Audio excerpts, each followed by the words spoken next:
Let's go, let's go, let's go, and welcome to the Art of Music Tech podcast. I'm your host, Fela. I'm here with my co-host, Dennis. Hey guys, we're back. We're back from the beautiful One of One production studio, our studio in Fort Lee, New Jersey, where we do all things podcast and music. So check us out online. We're on IG, Facebook, all the good stuff, as well as the podcast, Spotify, iHeartRadio. We're out here. Mm-hmm. We're here. We're definitely here. We're here. It's One of One and 23 dB Productions. We're more of the technical side of One of One, just making sure that everything sounds and looks good.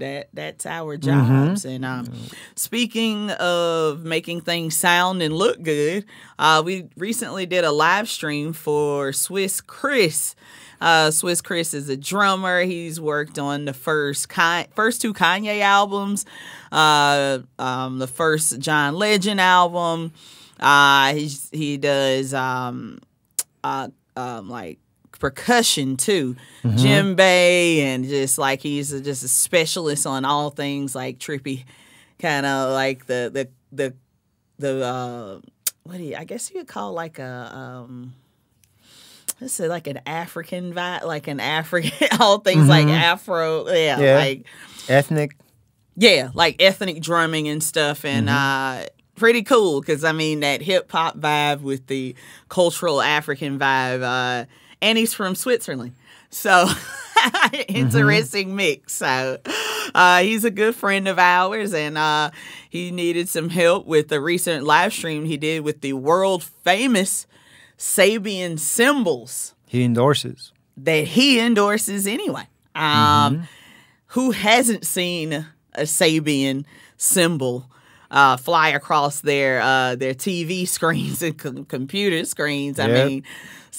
I mean, half of this world probably using Sabian. Exactly. So to be a part of a live stream with such a world-renowned brand and our fantastic friend Swiss, who's been around the world too drumming, it was a special treat. And so he needed help with his video and audio for this particular live stream. We reshared it on our social on Facebook because it was a Facebook Live. And I think a YouTube Live too, maybe. They use the software StreamYard,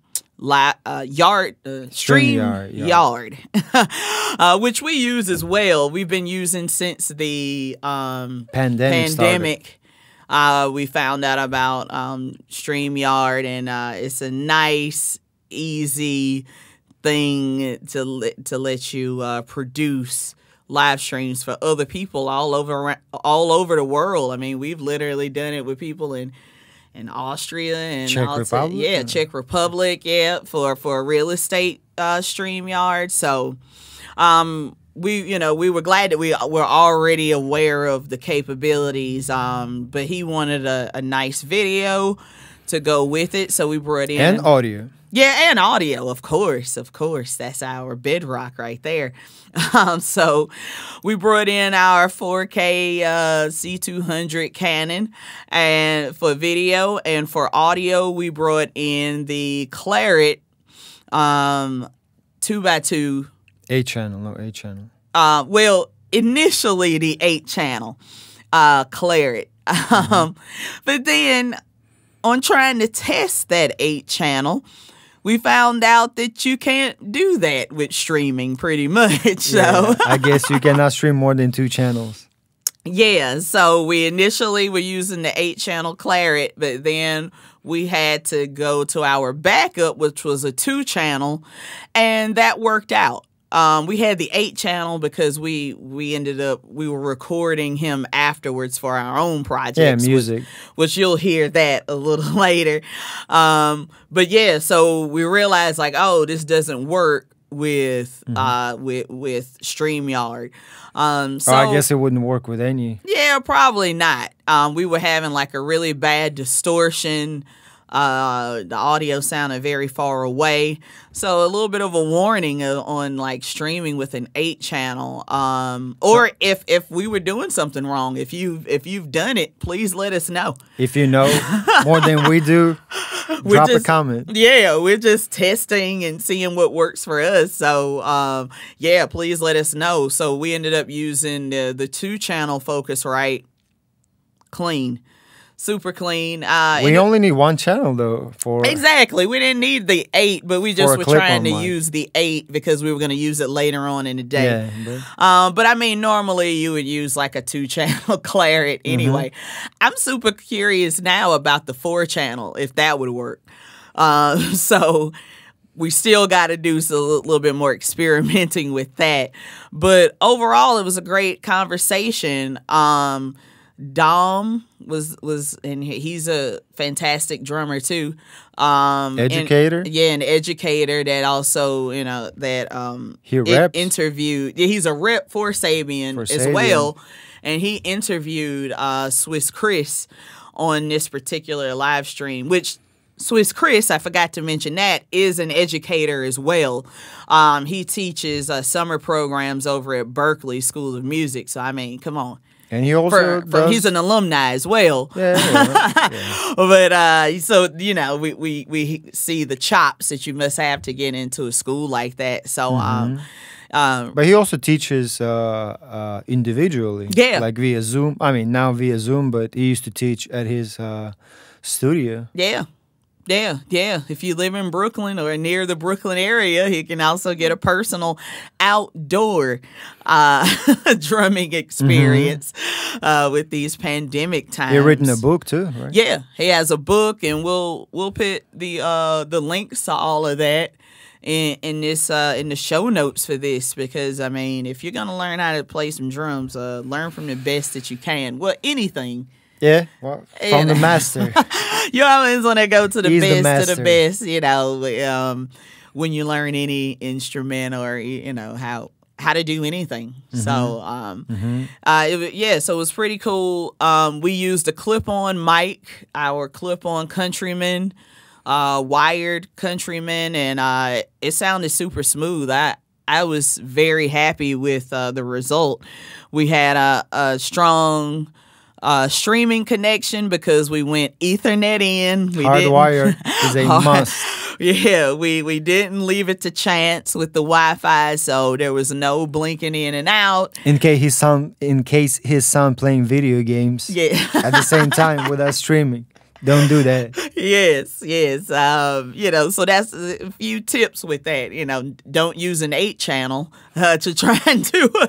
Minimize amount of inputs. Yeah, and definitely try and get as clean a signal on your hardwire internet as possible. If you could have somebody not playing video games while you're streaming, that would be a good thing. That would help. Because I mean, streaming just needs so much help from to just happen. And it needs solid upload speed. Nowadays download speed is amazing everywhere. But the upload speed is kind of lacking with most of the companies, but FiOS. Very true. Yeah, we're not endorsing FiOS, but. But we do use it in our studio.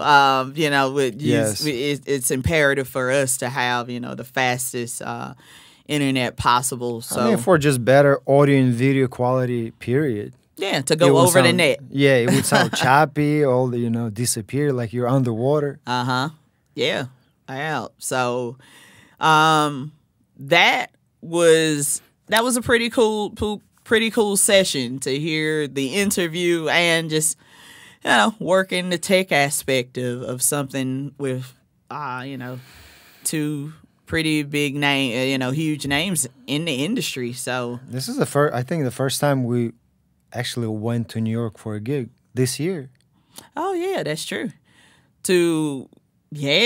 Yeah, to essentially to like live stream. I mean, that's the first time probably ever we did a, a live stream that wasn't at our Yeah, studio yeah, too. that too. So you know, live streaming on the road and live streaming at the studio. But you know, it's always easier to do something in your studio. Everything is there, and you know Yeah, where it's set at, up. and Yeah. you know, you get more of more time to like check everything out. But you know, that's another tip. Always have like some a backup interface just in case something goes left.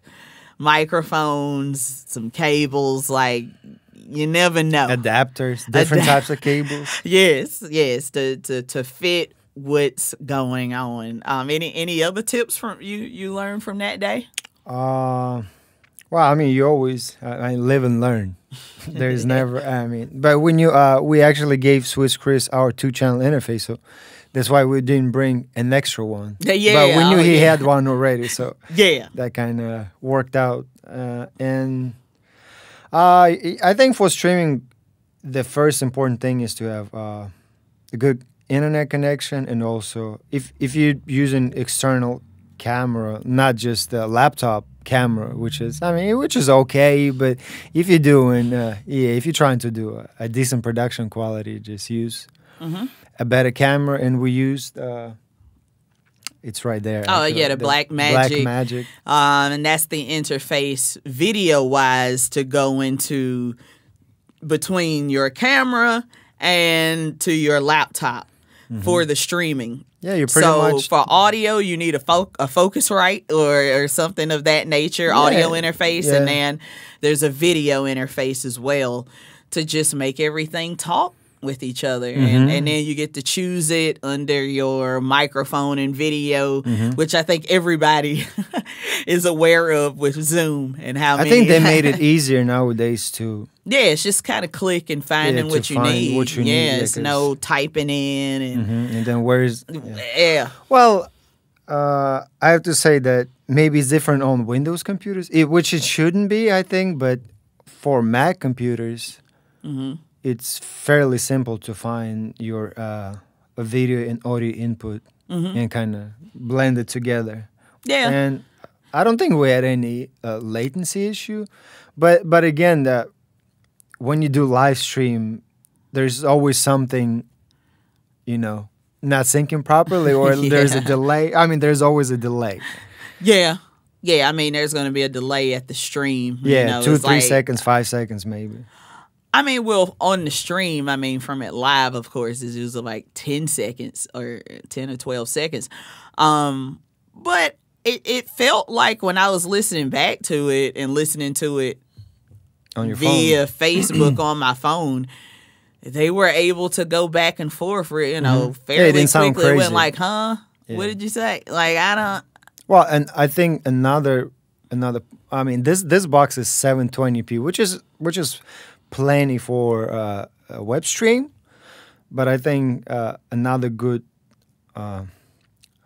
tip on the video side is to use 30 frames per second, not 24. Yeah.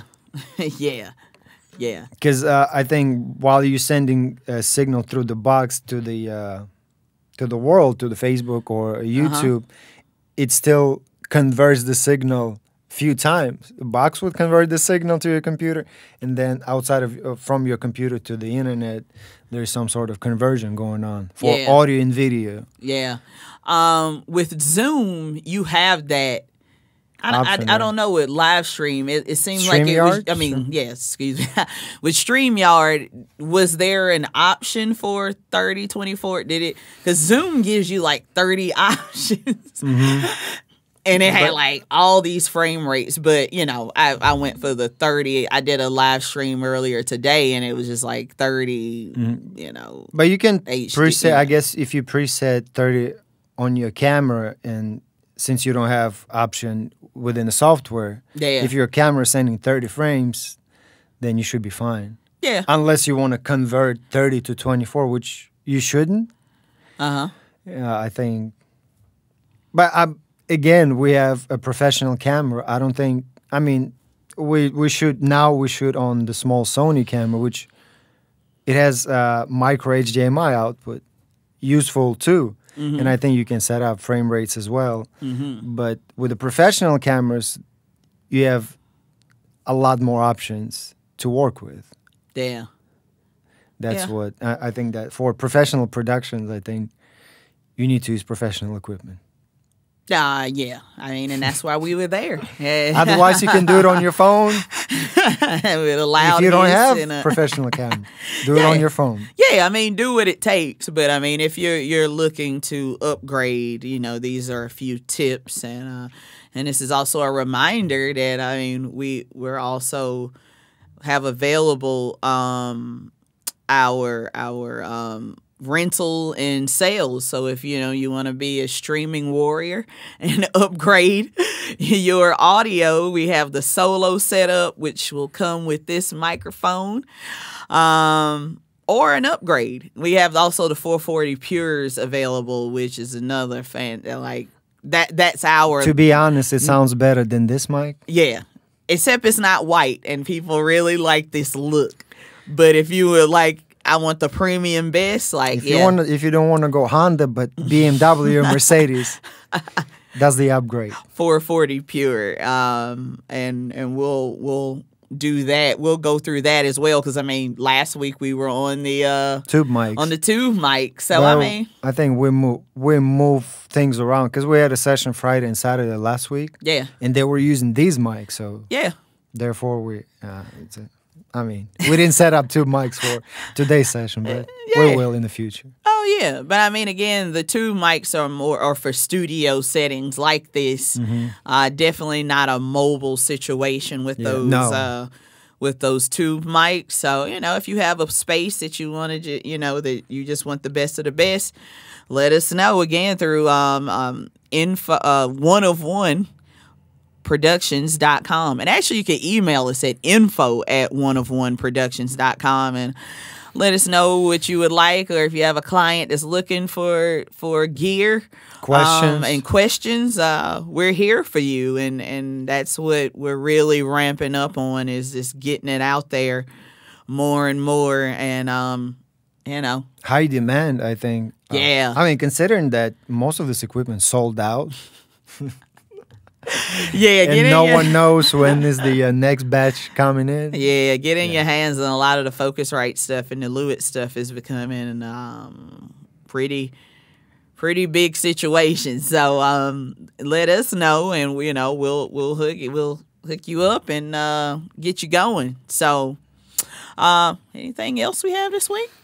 Yeah, guys, please let us know what you think about the podcast, and ask us questions if you have any. The Q&A I think was actually worked out pretty well for one of our previous podcasts, and if you have any questions, let us know. Yeah, that was last week. So, well, actually, we didn't do one last week. The week we before were busy. Last. Super busy, got slammed it, but we're coming back every week still. As we can. Actually, we're gonna get more ahead of this, but yes, all good though. We're here for all things podcasts, production wise, and please let us know if you have any questions about what's going on in this streaming and podcast time, because we're helping people out and figuring out what they need. Yep. All right. Thank you, everyone, for listening. Again, check us out and tell a friend. We're on iHeartRadio, Spotify, Apple, all the good stuff. Please check us out on our social media. We're on LinkedIn as a page, one of one. Oh, yeah, definitely. Come and follow us there. And our Facebook and IG, Instagram. Check us out. I think that's it for the week. Thank you very much, and let's go. Let's go, guys.